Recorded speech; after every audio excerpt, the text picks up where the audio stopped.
At 0600 hours on the morning of March 23, 1943, Major General Terry de la Mesa Allen stood inside a forward command post 3 miles west of El Getter, Tunisia, watching 50 German tanks roll out of a mountain pass through his field glasses. The morning air was cool, the sky perfectly clear, and visibility was ideal. Allen could see every detail of the German column as it descended into the valley, panzers in tight formation, moving with the confidence of veterans who had crushed opponents across 3 continents. Just 27 days earlier, American forces had been routed at Kasserine Pass, losing 6,500 men and retreating 50 miles in only 5 days. The defeat had been total, humiliating, and painfully public. German commanders labeled American soldiers as cowards. The British openly questioned whether Americans could fight at all.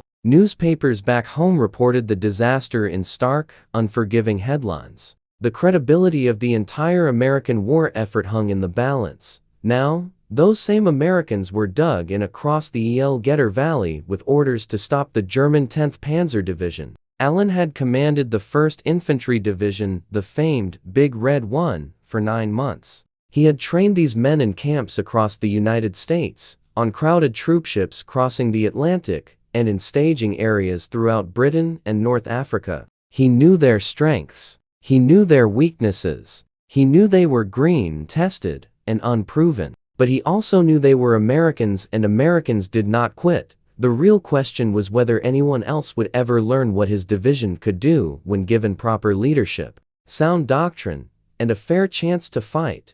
The German attack arrived exactly as intelligence had predicted: Panzer Kampfwagen Mark IV tanks, Marder tank destroyers, armored half-tracks filled with infantry. It was the same kind of coordinated mechanized assault that had crushed Poland in 3 weeks and overrun France in 6. The same kind of attack that had driven American forces back 50 miles at Kasserine Pass less than a month earlier.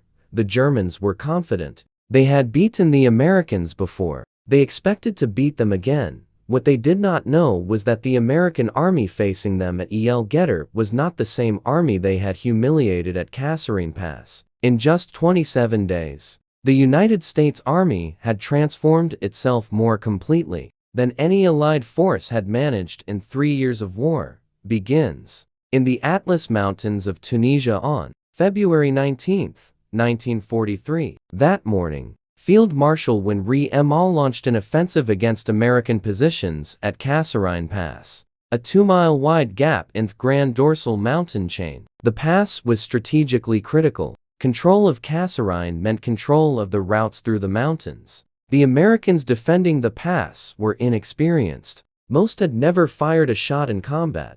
They had arrived in North Africa just weeks earlier as part of Operation Torch, the Allied invasion of French North Africa. Their commander, Major General Lloyd Fredendall, had positioned his forces poorly, splitting units intasmal, isolated groups without mutual support. The military term for this was penny packets.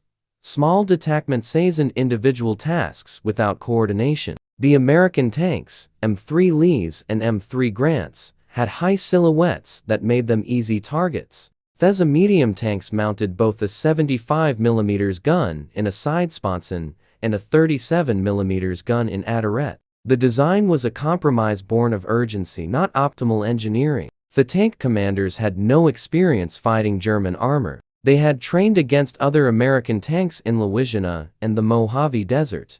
German tanks were faster, better armored, and crewed by veterans who had fought across Poland, France, and Russia. The infantry had dug shallow scrapes instead of proper foxholes.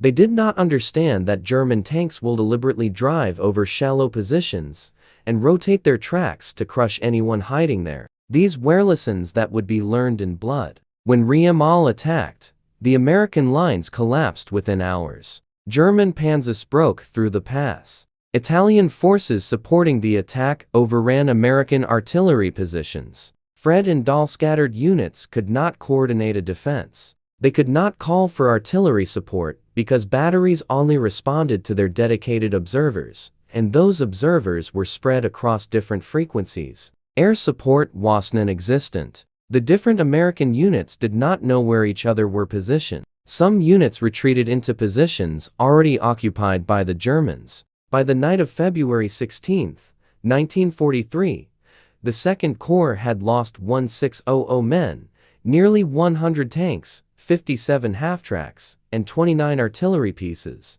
The retreat continued for 5 more days. Yamal pushed American forces back 50 miles. He captured the towns of City, Bossid, Spittler, and Farana. American soldiers abandoned equipment, supplies, and positions. British forces fighting alongside the Americans also retreated, losing all 11 of their tanks. By February 22, when the German advance finally stopped, American casualties totaled 6,500 men, 300 killed, 3,000 wounded, 3,000 missing. The Americans had lost 183 tanks, more than 500 trucks and motor vehicles, 100 for half-tracks, and 208 artillery pieces. German losses were 989 casualties and 30 for tanks. The United States Army had suffered its worst defeat of World War II. The British questioned American competence. Germanophicers openly mocked American fighting ability.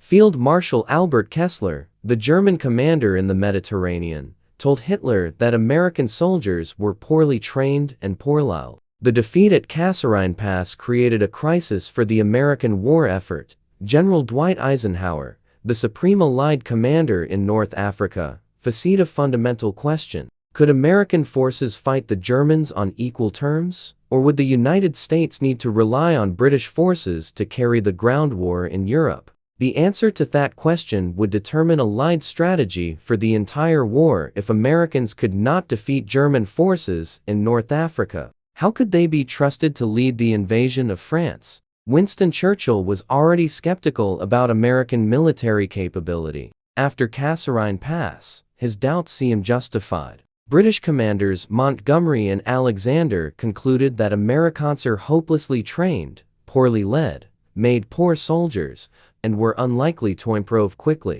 But Eisenhower saw something in the Kasserine defeat that others missed. American units had fought poorly, but they had not broken completely. Some units had held their ground under impossible odds. American artillery, when it finally got organized, had stopped German advances with devastating firepower.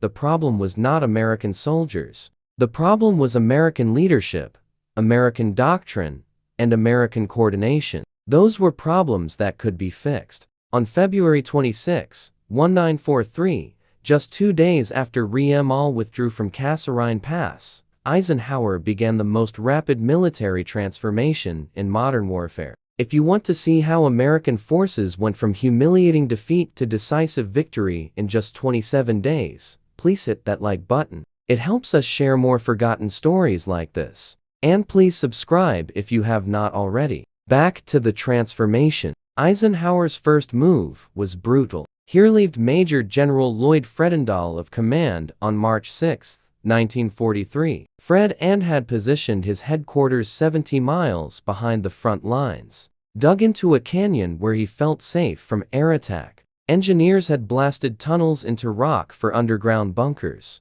Eisenhower later called it the only time during the war that he ever saw a higher headquarters so concerned over its own safety. Omar Bradley termed it an embarrassment to every American soldier. Fredendall had never personally reconnoitered the battlefield. He did not know the terrain. He had split his divisions into small combat commands scattered across 50 miles of desert. When the Germans attacked, Fredendall could not coordinate a response because his units were too dispersed. Eisenhower placed Fredendall with Major General George Patton, a 57-year-old cavalry officer who had spent his entire career preparing for mechanized warfare. Patton took command at 1,000 hours on March 6, 1943. He had 17 days to transform the Second Corps before Eisenhower ordered them back into battle. Patton understood something fundamental about military organizations, but they will die for a commander they fear and respect.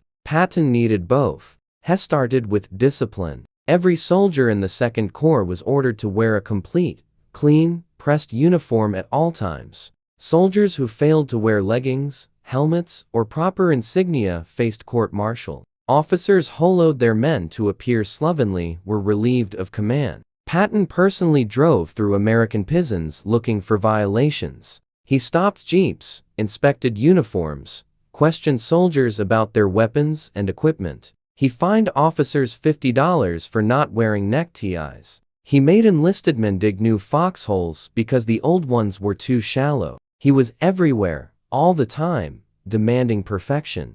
These-Con Corps hated him. Soldiers called him a tyrant. Officers complained they cared more about appearances than combat. Some wondered if Patton understood that they were preparing for battle, not a parade. But Patton understood something the soldiers did not yet grasp. An army that looked sloppy was an army that thought sloppy. An army that tolerated low standards in appearance would tolerate low standards in combat. Patton was not concerned with neckties for their own sake. He was concerned with building a culture of excellence. And culture started with the visible, the measurable, the enforceable. If a soldier could not be bothered to wear his uniform correctly, how could he be trusted to maintain his rifle correctly? If an officer could not enforce dress standards, how could he enforce fire discipline? Something changed. The problems at Kasserine Pass had been systemic. American artillery couldn't mass its fire because each battery operated independently. American armor engaged in one-on-one tank duels instead of concentrating firepower. Air support was poorly coordinated with ground units. Commanders did not understand the fundamentals of combined arms warfare. These failures couldn't be solved with braver soldiers. They required new doctrine, new procedures, and entirely new command structures. Eisenhower gathered his staff and issued a single order: fix everything, and fix it fast. Artillery reforms came first. Because artillery was America's strongest advantage, U.S. guns were excellent, ammunition was abundant, and American gunners were well trained. The problem was coordination. Before Kasserine, each artillery battery had its own forward observers using separate radio frequencies. A forward observer with the 3rd Battalion could only call fire from 3rd Battalion guns even if 2nd Battalion's guns were closer or had a better angle. This made massed fires, the hallmark of German artillery, almost impossible. German observers,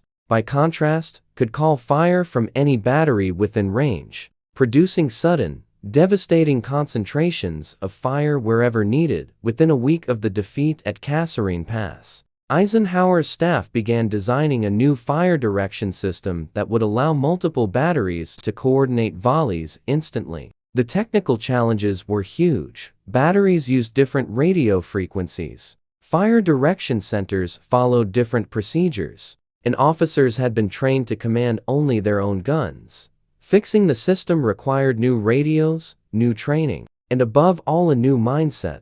Artillery officers had to stop thinking of their guns as battalion assets and start thinking of them as corps-wide firepower. By early March, the new procedures were already being tested in live fire training exercises. By mid-March, when the 2nd Corps went back into combat, the artillery battalions were practicing accordion fire missions. The change fundamentally improved American artillery effectiveness, especially when large units remained concentrated rather than dispersed. The impact would be dramatic at El Jatar. The armor reforms were more complex. American tank doctrine before Kasserine Pass emphasized tank versus tank combat. Tanks were supposed to fight other tanks. This doctrine came from the cavalry tradition. American armored forces had evolved from horse cavalry, and the cavalry mindset emphasized direct engagement with enemy cavalry. American commanders sent their armor forward to engage German panzers in direct combat.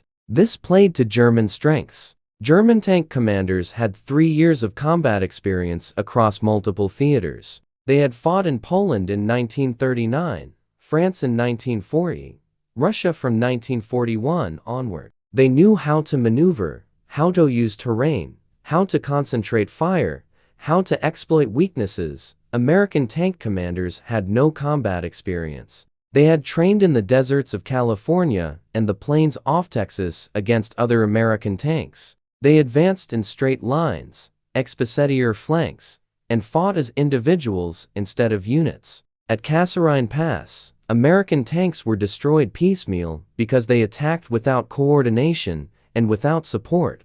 Eisenhower's staff revised American armor doctrine based on hard lessons from Kasserine. Tanks were no longer primarily weapons for fighting other tanks. Tanks were mobile fire support for infantry. American armor would advance with infantry, use terrain for cover, and rely on artillery and tank destroyers to eliminate German tanks. Tank destroyers, not tanks, would fight German armor. This was a fundamental change in American tactical thinking. The United States Army had created tank destroyer battalions specifically for this mission, equipping them with high-velocity guns mounted on mobile platforms. But at Kasserine Pass, tank destroyer battalions had been broken up into platoon and scattered across the battlefield. Individual platoon had been overrun or bypassed. The new doctrine called for tank destroyer battalions to fight as unified battalions, concentrating their firepower at critical points. This required new training, new coordination,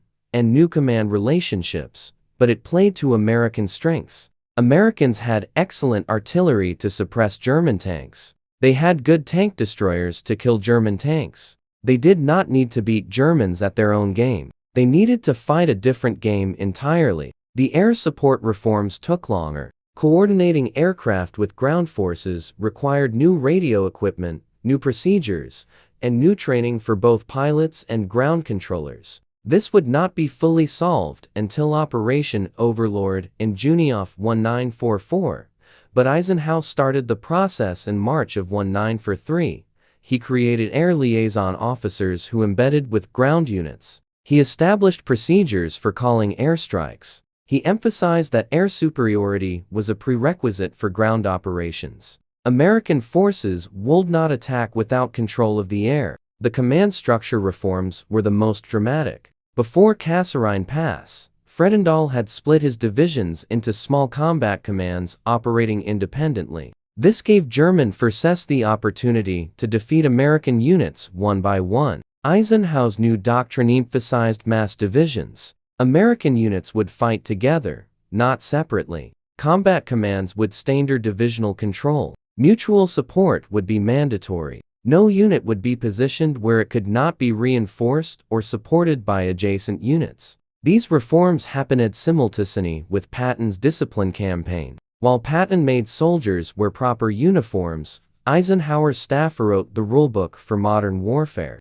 While Patton inspected foxholes, artillery officers practiced improved coordination procedures. While Patton demanded salutes, tank destroyer units prepared for unified employment. The combination was deliberate. Eisenhower needed soldiers who believed were part of a professional army, and he needed that army to actually be professional. Morale and competence had to advance together. On March 17, 1943, 11 days after Patton took command, the 1st Infantry Division and 1st Armored Division moved forward into central Tunisia. Their objective was the town of Gafsa, an oasis in the interior plains. Intelligence reported that Gafsa was lightly defended. American forces took the town with minimal opposition. On March 18, the 1st Ranger Battalion, led by Lieutenant Colonel William Derby, pushed ahead and occupied the oasis town of Elgatar.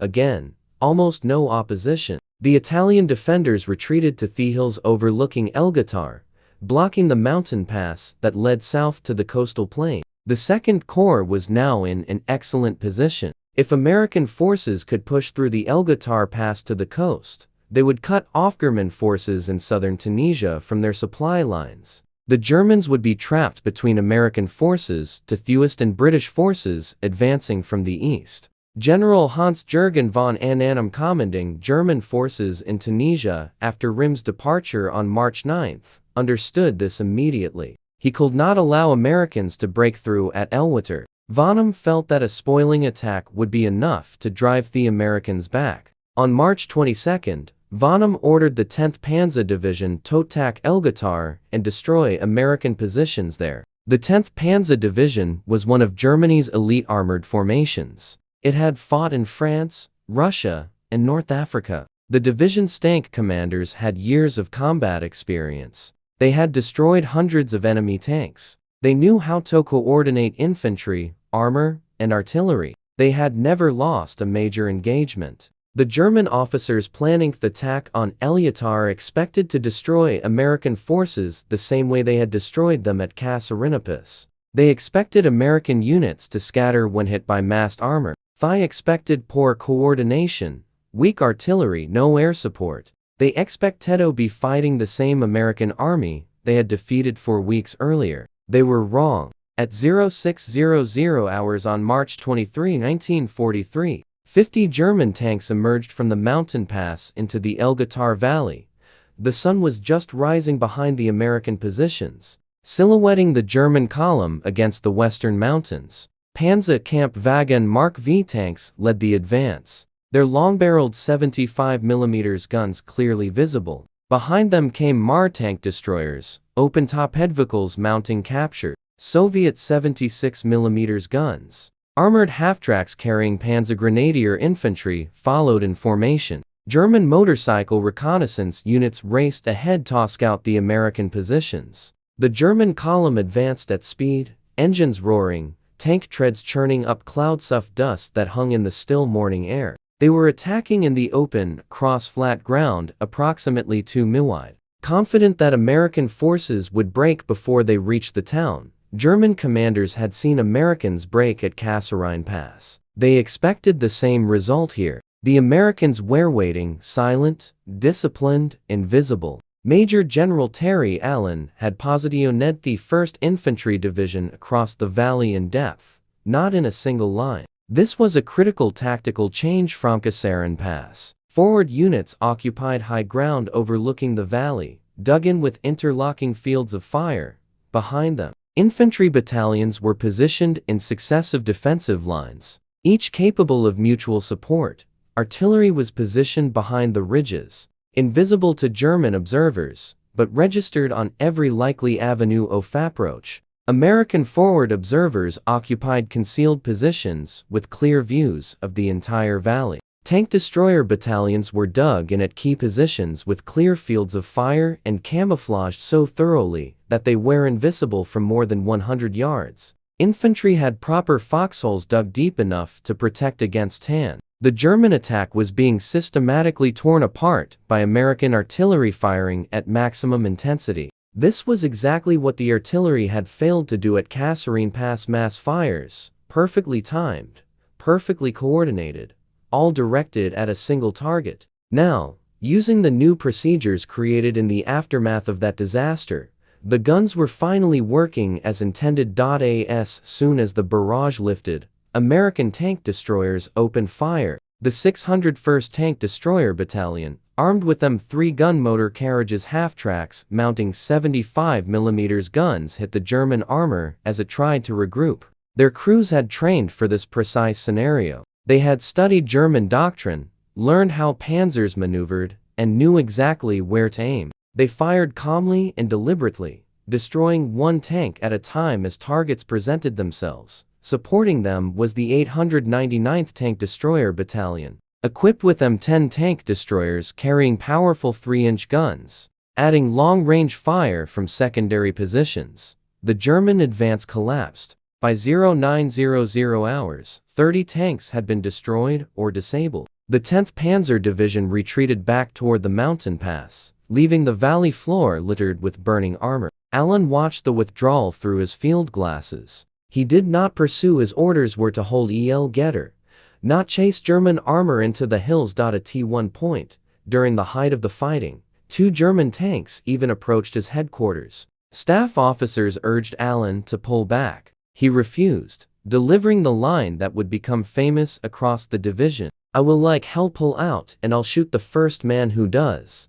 The Americans had won their first major defensive victory against German armor. But the enemy wasn't finished. At 16:45 hours, the 10th Panzer Division attacked again, this time attempting to flank the American positions from a different direction. The result was identical. Massed American artillery smashed the German column, and tank destroyers engaged from carefully prepared positions. German armor was eliminated before it could even reach U.S. infantry lines. By nightfall, the 10th Panzer Division had withdrawn for good.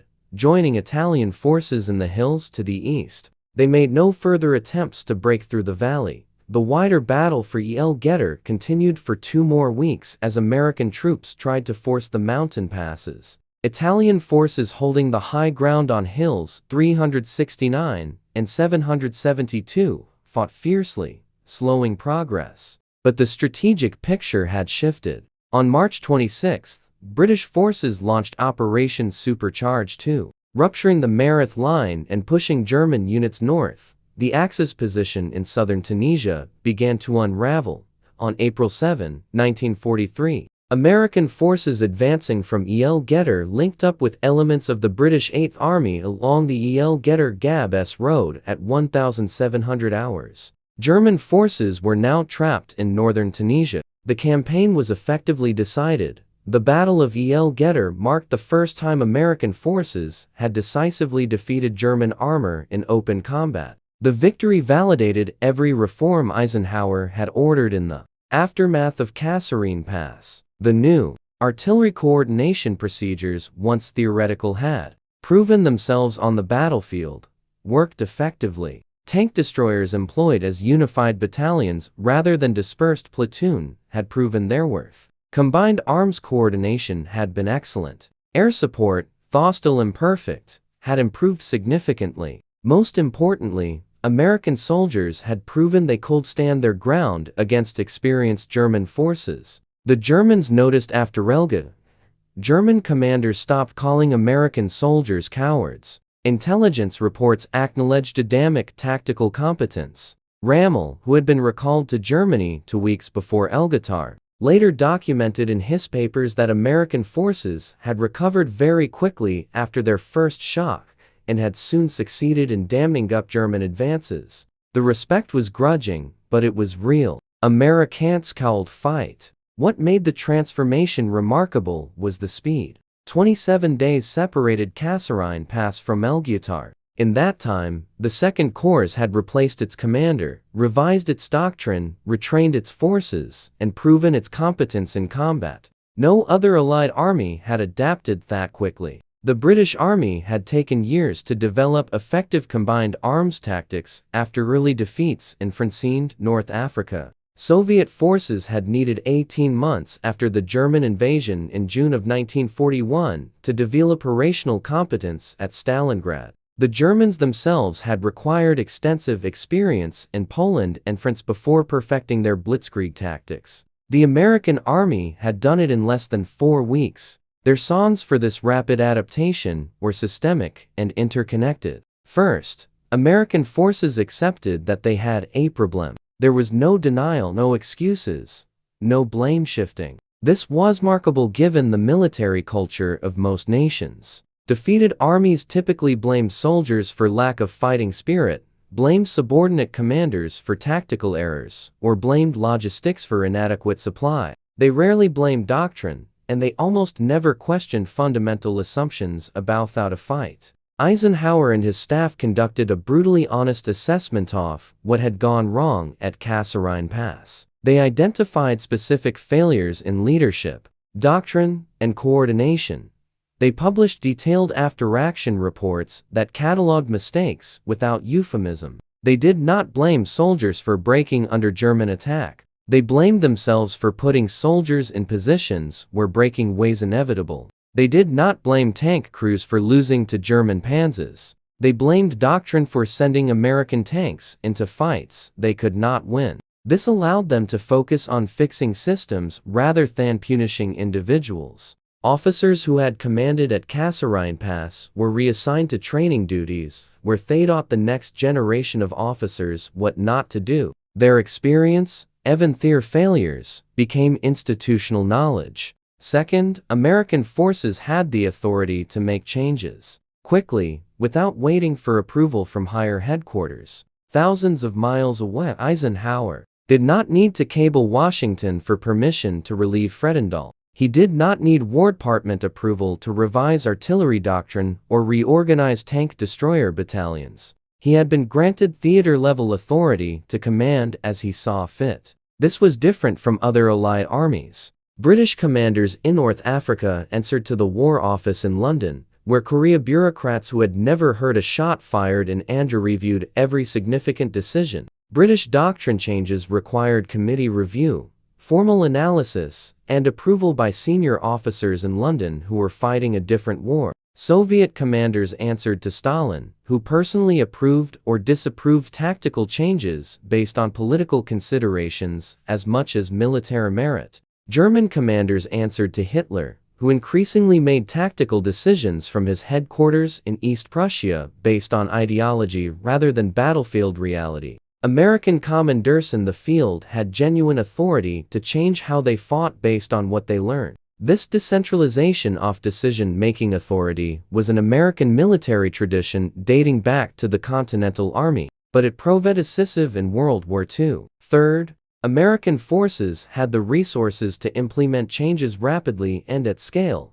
New equipment like M10 tank destroyers arrived within weeks of being requested, shipped across the Atlantic on fast freighters that made the crossing in under 2 weeks. Additional artillery batteries were formed, trained, and assigned to the Second Corps. The United States Army had activated hundreds of artillery battalions in 1942 and early 1943. When Second Corps needed more artillery support, those battalions were available. Air liaison officers were trained at newly established schools and deployed to North Africa within weeks. Radio equipment that did not exist in January was being mass-produced in February and issued to units in March. The American industrial base provided whatever was needed to support their forms. This was not propaganda or exaggeration. American factories in 1943 were producing military equipment at a rate that no other nation could match. Tanks,